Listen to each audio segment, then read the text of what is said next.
चुनाव के लिए जैसे ही चुनाव तारीख घोषित कर दी जाती है तो दो बातें हमारे कानों पर सुनाई देने लगती है। पहली बात होती है नारे के रूप में कि हमारा नेता कैसा हो, और दूसरी होती है आदर्श आचार संहिता की।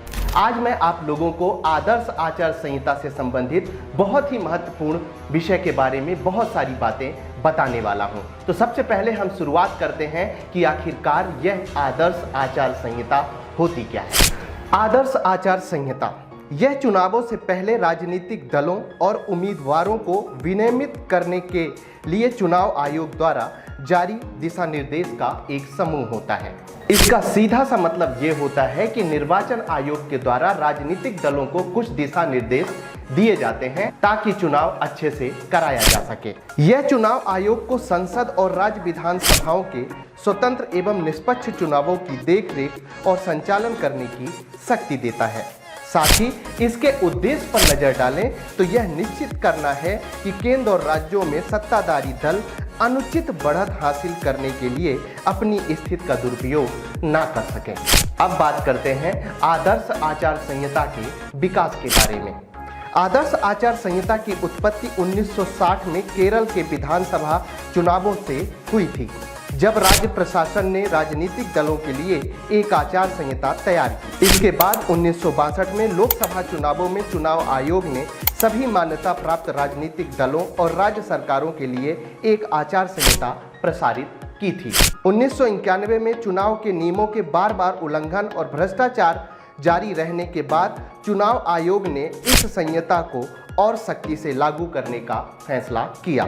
अब हम बात करते हैं आदर्श आचार संहिता में कौन कौन से प्रावधान होते हैं, क्योंकि जब हम प्रावधानों को समझेंगे तभी उनका पालन करना हम जैसे नागरिकों और राजनीतिक दलों के लिए महत्वपूर्ण होगा। सामान्य आचरण, इसका सीधा सा मतलब है राजनीतिक दलों की आलोचना उनकी नीतियों, कार्यक्रमों, पिछले रिकॉर्ड और कार्य तक सीमित होनी चाहिए।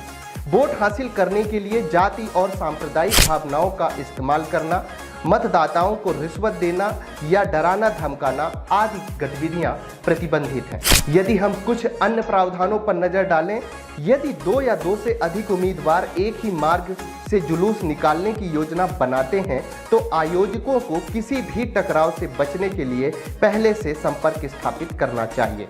इसके अलावा मतदान के दिन सभी राजनीतिक दलों और उम्मीदवारों को शांतिपूर्ण और व्यवस्थित मतदान सुनिश्चित करने के लिए चुनाव ड्यूटी पर मौजूद अधिकारियों के साथ सहयोग करना चाहिए। इसी प्रकार के कुछ अन्य प्रावधान हैं। दलों को मतदान के दिन और उससे 48 घंटे पहले शराब बांटने से बचना चाहिए। केवल मतदाता और चुनाव आयोग से वैध पास वाले लोगों को ही मतदान केंद्रों में प्रवेश करने की अनुमति है। इसके अलावा चुनाव आयोग पर्यवेक्षकों की नियुक्ति करेगा, जिन्हें कोई भी उम्मीदवार चुनाव के संचालन के संबंध में समस्याओं की रिपोर्ट कर सकता है। मंत्रियों को आधिकारिक यात्राओं को चुनाव कार्य के साथ नहीं जोड़ना चाहिए। इसके लिए आधिकारिक मशीनरी का उपयोग नहीं करना चाहिए। पार्टी को सरकारी खजाने की कीमत पर विज्ञापन देने या प्रचार के लिए आधिकारिक जनसंचार माध्यमों का उपयोग करने से बचना चाहिए। मध्य प्रदेश में आगामी होने वाले चुनावों में हम नागरिकों के साथ सभी राजनीतिक दलों का यह कर्तव्य बनता है कि हम आदर्श आचार संहिता का पालन करें।